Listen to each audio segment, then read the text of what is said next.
Okay. Well, I call this becoming the guy that customers want to do business with.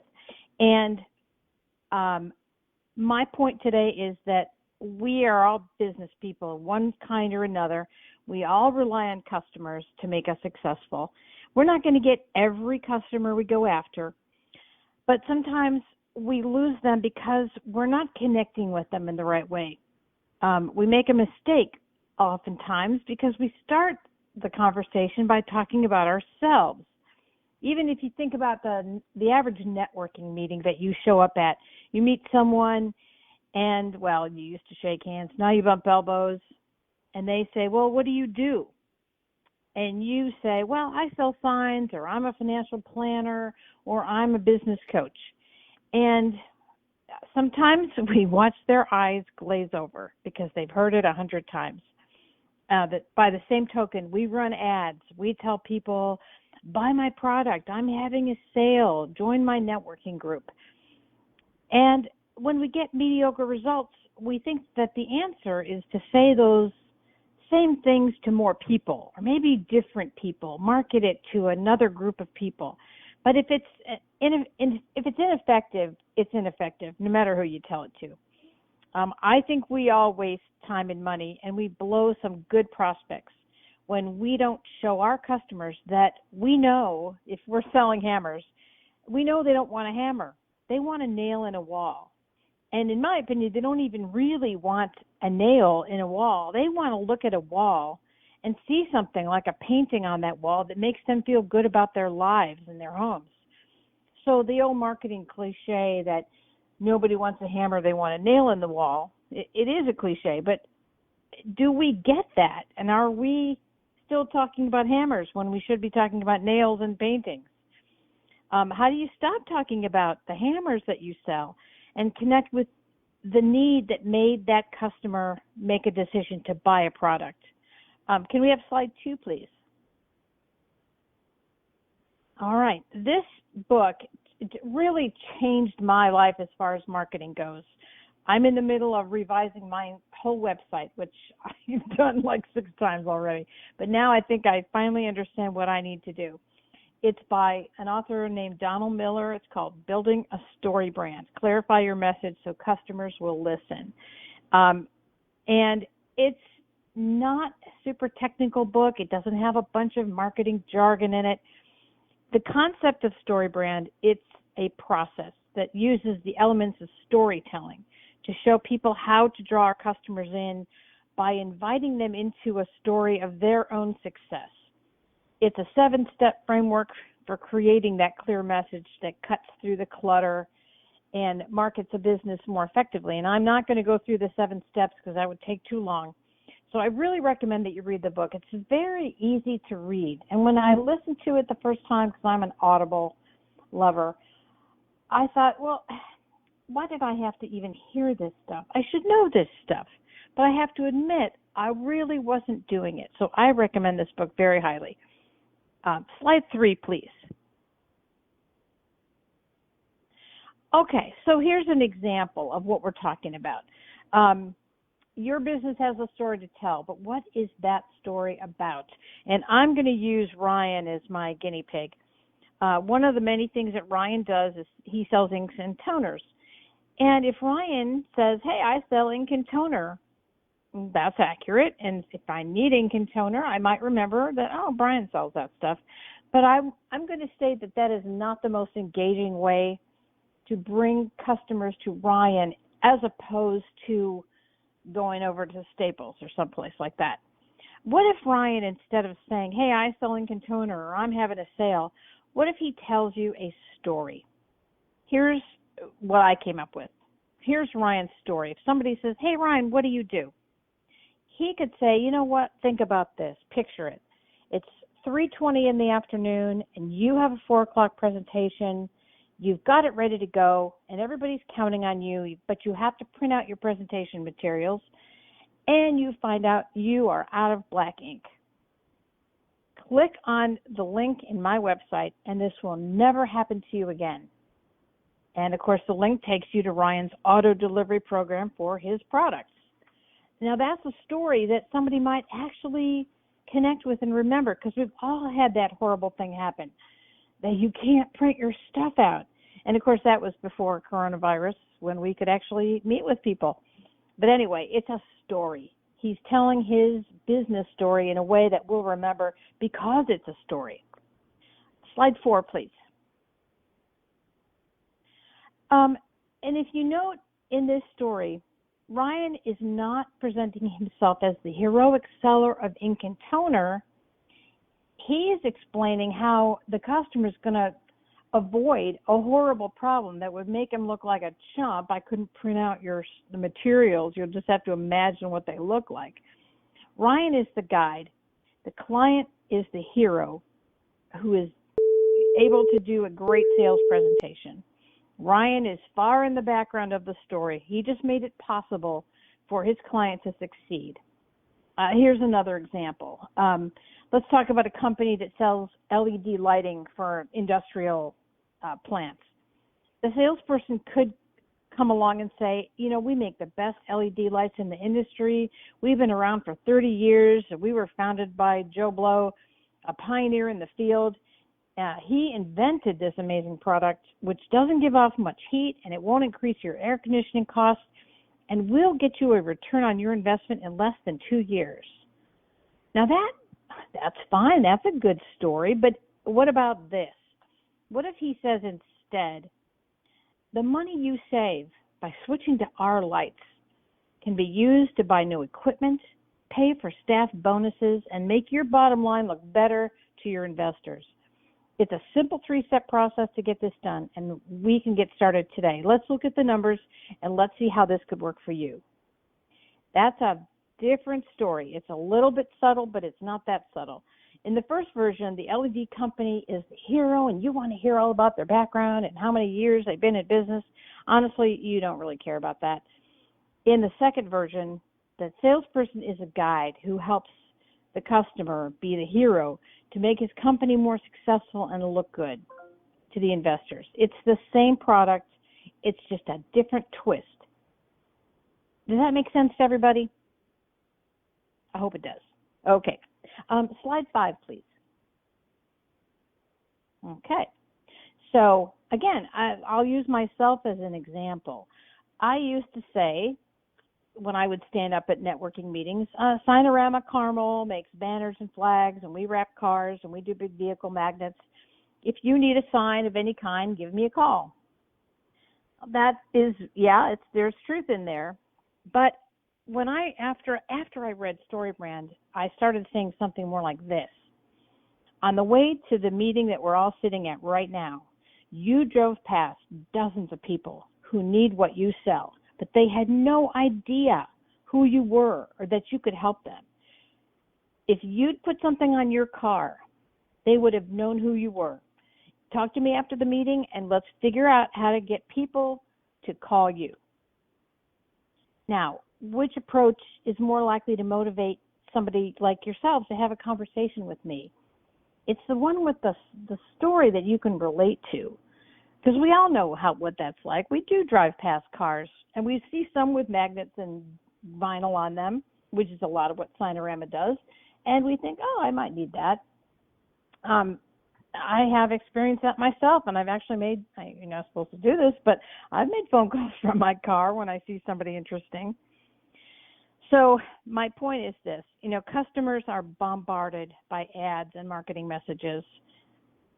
And how do you break through? How do you become the person they pay attention to? Slide 6, please.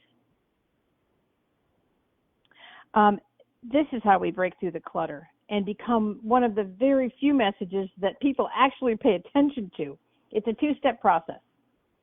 First, you've got to you have to take a very objective look at what you're doing right now, your blogs, your slogans, your ads, your Facebook posts, your email marketing materials, and you have to look at it from a customer's point of view. Take out the stuff that nobody cares about. I mean, have you ever been in a presentation by, say, in my experience, it's home services, for example, roofing companies or people who mitigate mold, or they look for leaks in your basement, and they show up with this giant flip chart, this mind-numbing flip chart of their company history and where their boss was born, and here's a shot of him and his kids. I don't care. Okay, I have a leak in my basement. Are you going to fix it? That's what I want to hear about. So the second step, you got to present a clear, compelling message that's not focused on you. It's focused on what they need or what problem they want to avoid. It's not earth-shattering news that this is true, but I just see it done wrong all the time. So one of the things that StoryBrand says, and they have a lot of free things that they give out. If you get connected to their website, you find free podcasts and free emails they'll send out and free videos, all kinds of free stuff. They say if you confuse, you lose. So you have to talk about what the customer cares about. Slide 7, please. Now, Brian, I'm not exactly sure how this works and how people can speak, but does anybody want to? I'd like to start brainstorming. I'd like to start having people talk about, what do you say about yourself? What is your slogan? And maybe we can get some consensus in the group if we feel like it's the right message, or is it something we could sharpen up? Would anybody like to start this?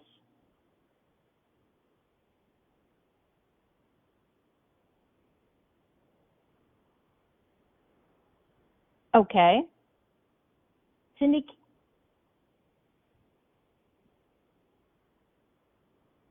Okay.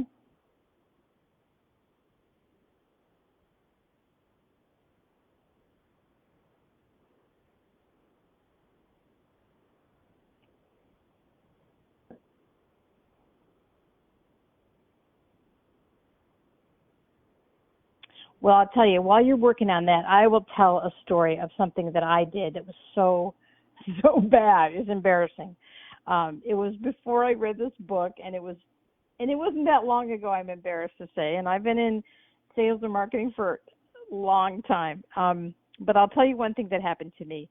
I had a meeting with the owner of an insurance company, a pretty big one, and one of his agents invited me in and talked the boss into meeting with me. And the guy was a veteran and a very interesting person. His office, I had never been in there before, was filled with memorabilia about his military career, and I had no idea. Now, it didn't seem to match his logo, his look. The logo seemed very feminine to me. I would have thought, to be honest, and I don't want to sound totally sexist here, but I would have thought that it was run by a woman. The colors were soft and pretty. The font that they used was kind of scrolly. It didn't seem to suit him at all. And I thought that the sort of patriotic theme of his actual office would have been a big asset. So I sat down with him and I started to talk about rebranding. Because for one thing, that's what the salesperson told me he thought they needed to do, and I just assumed the boss agreed. So first thing I said was, if you're interested, I think we could design you a logo that suits you better. And maybe we would use a more masculine font for the name of your company. And he looked at me and said, that's not a font. That's my handwriting. I have rarely felt that stupid in my life. I thought, whoa. Now, does anybody think I made that sale? I did not. I could have fallen through the floor. I didn't ask him questions. I didn't listen to the answers. I was so eager to be the marketing hero and demonstrate my expertise and lead him to success that I completely blew it. It was embarrassing. I was walking in there thinking of myself as the big hero with my super marketing powers, and I was going to swoop in there and save this man's business. And it went south immediately because I was talking about, I was presenting myself and my ideas, and I didn't even find out what his needs were. He didn't think he had any. I sort of still disagree, but, you know, I'm not working with the man. He didn't hire me. I was just noise. I was just another salesperson bringing in, with some message about myself. I did not become his trusted partner who could have helped him achieve any goals. I didn't even find out what his goals were. So, oh, yes, go ahead, Cindy.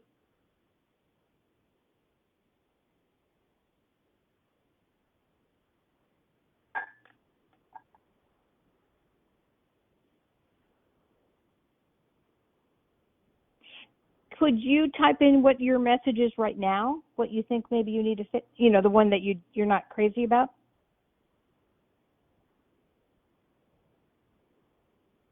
Yeah. I know that Cindy is a personal organizer, so I understand kind of what she does.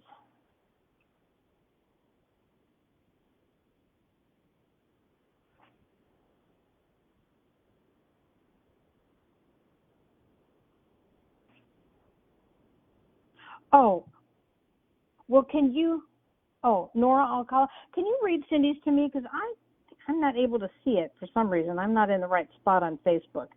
Can you tell me what Cindy's current slogan is?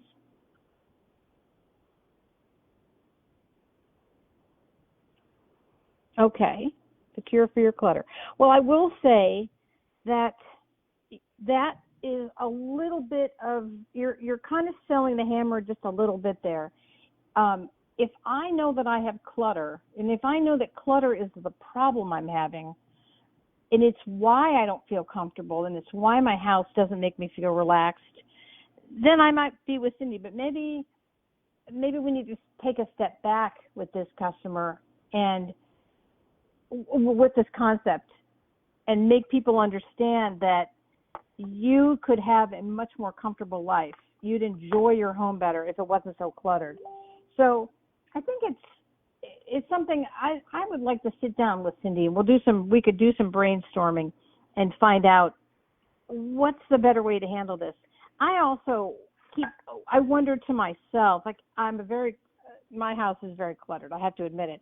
And one of my big fears is if somebody comes in to help me, am I going to be judged?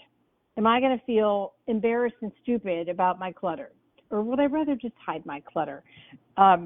Maybe there was a way to work into Cindy's slogan that you're going to feel instantly more comfortable because the person you're going to be working with understands you and doesn't judge you, but she's going to help you. So that's something that I would love to work on with her. Okay, so let's see. Nora, she's next.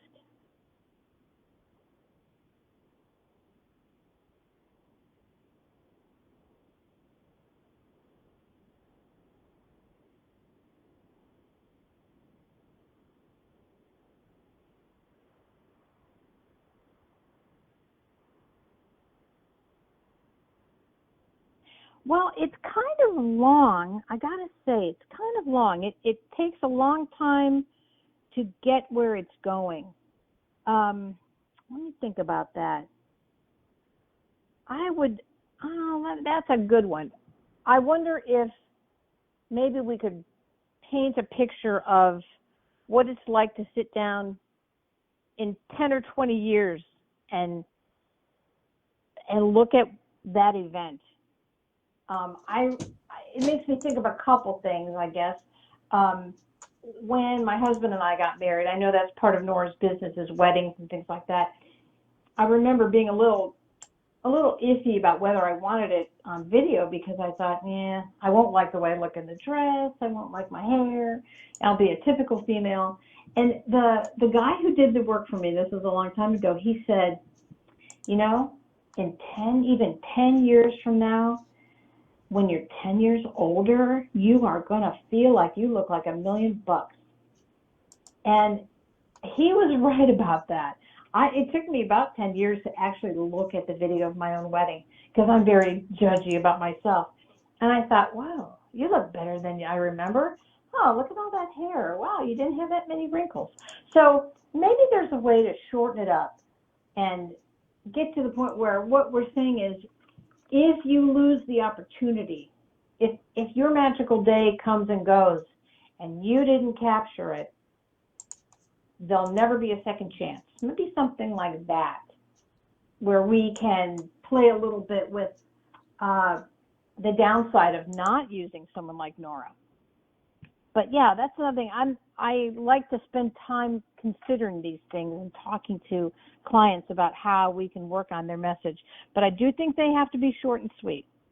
Not clever, not too cutesy, but kind of short and sweet, and get to the point and hit people where they live.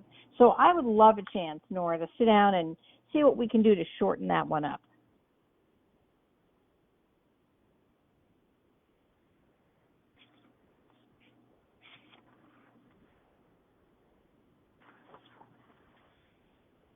Great. Okay. And can I have my last slide?